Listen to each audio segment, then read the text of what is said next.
Ever seen a cop car that couldn't outrun a kangaroo? In the 1950s Australia, police chased crooks in cars with engines weaker than your nan's mobility scooter. These 5 bizarre police cars somehow managed to uphold the law, despite having less grunt than today's lawnmowers. And wait till you see what they called their first pursuit vehicle. It's bloody hilarious. Number 5. The 1950 Ford Prefect.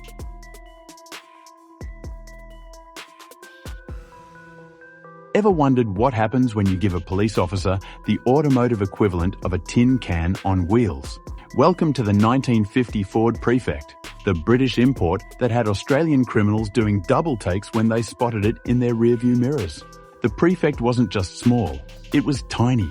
Picture this, a 1,172cc side valve engine pumping out a measly 30 horsepower. That's not a typo, folks. Modern lawnmowers have more grunt.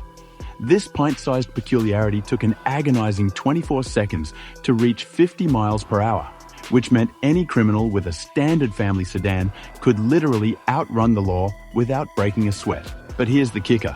Despite being comically underpowered, these miniature motors became a common sight in urban police departments across Australia in the early 1950s. Officers had to get creative, developing elaborate systems of roadblocks and strategic patrol routes to compensate for their vehicle's profound lack of acceleration. The Prefect did have one saving grace: its diminutive dimensions. At just over 12 feet long and 5 feet wide, it could squeeze through narrow laneways and navigate tight city streets where larger vehicles would be hopelessly stuck. This made it surprisingly effective for policing Australia's older inner-city areas with their colonial-era street layouts. What made driving these mini-cruisers even more challenging was the infamous crash gearbox. Unlike modern synchronized transmissions, these required perfect timing and the art of double clutching, skills that became mandatory parts of police driver training. One retired officer recalled, "You'd be chasing someone and grinding gears like you were making sausages. Half the time the crooks got away simply because we couldn't get the bloody thing into second gear." Number 4. The 1953 FJ Holden. As grinding gears echoed across police stations nationwide, a revolution was quietly taking shape in Australian factories. The 1953 FJ Holden wasn't just the first homegrown police vehicle, it was the moment Australian criminals realised they couldn't simply outrun a car built specifically for the harsh conditions they were trying to escape through. The FJ arrived at a pivotal moment in Australia's automotive history. For decades, police had relied exclusively on imports that weren't designed with our unique landscape in mind. The FJ changed everything. Equipped with a 2.2-litre grey motor, producing a modest 60 horsepower, it wasn't winning any drag races, but it offered something far more valuable: reliability where it mattered most. Rural police departments quickly embraced the FJ for outback patrols. In remote areas where the nearest backup might be hundreds of kilometres away, officers needed something they could count on. The FJ's simple mechanical design became its greatest strength. When something went wrong, repairs could be made with basic tools and minimal technical knowledge. One former New South Wales highway patrolman noted, "You could fix almost anything on an FJ with fencing wire and pliers if you had to." What truly set the FJ apart was its dual identity in Australian culture. It was simultaneously the trusted family car that took Australians on their first road trips and the respected police vehicle that maintained order on those same highways. This created an unusual connection between civilians and law enforcement. When an FJ police car pulled you over, it felt almost like being caught by a trusted family member. The FJ's column-shift 3-speed manual transmission became legendary among police drivers. Unlike the crash gearboxes in earlier vehicles, the FJ's transmission was smoother, but required a certain finesse. Officers developed what became known as the Holden touch, a specific feeling for the clutch and shift pattern that became part of police training and folklore. Number 3. The 1956 Ford Mainline Ute. The Holden touch might have been legendary, but what came next was a vehicular contradiction that became the unexpected hero of rural Australian policing. Just as officers were mastering the subtleties of the FJ, Ford unleashed something that would redefine what a police vehicle could be in the unique Australian context. The 1956 Ford Mainline Ute wasn't just another addition to the police fleet, it was Australia's answer to a question other countries never thought to ask. Why can't a police vehicle chase down criminals and haul equipment at the same time? This automotive mullet, business in the front, utility in the back, embodied the practical innovation that defined Australian automotive culture. Underneath its bonnet, the Mainline came armed with a 3.9-litre straight-six engine pumping out 115 horsepower. More than enough muscle to pursue speeders across the newly expanding highway systems connecting Australia's vast distances. But raw power was only half the story. The true genius of the Mainline was its split personality.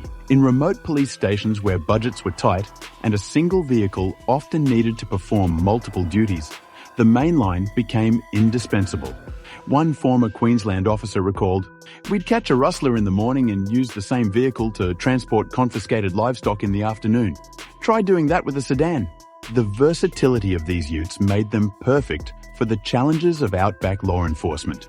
Officers regularly customized their vehicles with specialized equipment, lockboxes for secured evidence transport, auxiliary fuel tanks for extended patrols, and ruggedized radio equipment for maintaining communication in remote areas. What truly set the Mainline apart was how it adapted to the uniquely Australian policing environment. In larger American cities, police departments could afford specialized vehicles for different tasks, but Australia's vast territories and limited resources demanded ingenuity. The Mainline Ute became the physical embodiment of the make-do with what you've got mentality that characterized Australian rural policing. Number 2, the 1958 Chrysler Royal AP1. In 1958, everything changed when the Chrysler Royal AP1 arrived with a thunderous rumble that sent shockwaves through both the police force and the criminal underworld. The Royal AP1 wasn't just another addition to the police fleet, it represented a fundamental shift in the balance of power on Australian roads. For the first time, police had access to genuine American V8 muscle, courtesy of a 313 cubic inch engine producing a then staggering 230 horsepower. The sheer size of the Royal was intimidating by Australian standards of the day.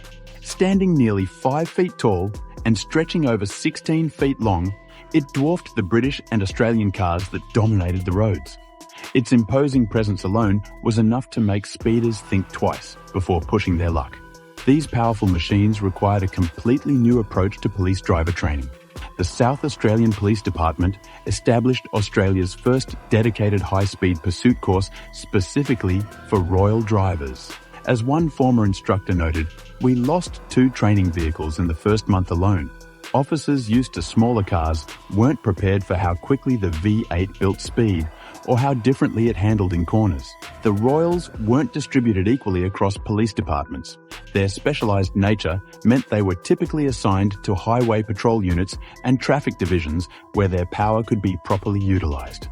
A former New South Wales highway patrolman recalled, "Getting assigned to a Royal was a sign you'd made it to the elite ranks. They were our equivalent of a modern interceptor, the car every serious traffic cop wanted to drive."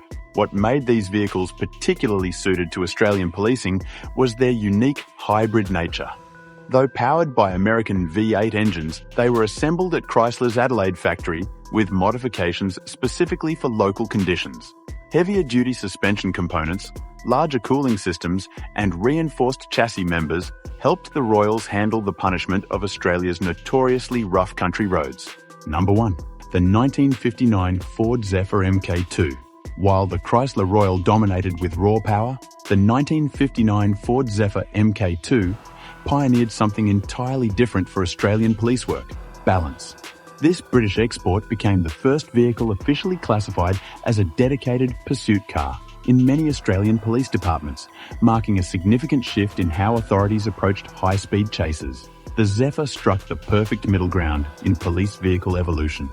Its 2.6-litre straight-six engine delivered 86 horsepower, modest by modern standards but substantial enough for serious pursuit work while maintaining fuel economy that the gas-guzzling V8s couldn't match. This efficiency meant officers could patrol longer without refueling. a crucial advantage when monitoring Australia's expanding road network. So there you have it, the remarkable transformation of Australia's police vehicles in just 1 decade. From the wheezing Ford Prefect that criminals could outrun on a bicycle, to the purpose-built pursuit vehicles that finally gave officers the upper hand on our sprawling highways. It's a uniquely Australian story, isn't it? While American cops were driving massive V8 sedans, our boys in blue were making do with whatever they could get their hands on, modifying British imports and creating ingenious solutions like pursuit utes to police a country larger than most European nations combined. These vintage patrol cars represent more than just old metal. They tell the story of Australian policing adapting to our harsh environment with typical no-nonsense practicality. They remind us that before the high-tech interceptors and highway patrol commodores, there were officers double-clutching tiny prefects through city streets and nursing FJs across the outback with nothing but determination and a pair of pliers. If you enjoyed this trip down memory lane, hit subscribe for more classic automotive history and drop a comment telling me which of these classic cop cars you'd most want to take for a spin. Just promise to return it without any dents. Until next time, enthusiasts.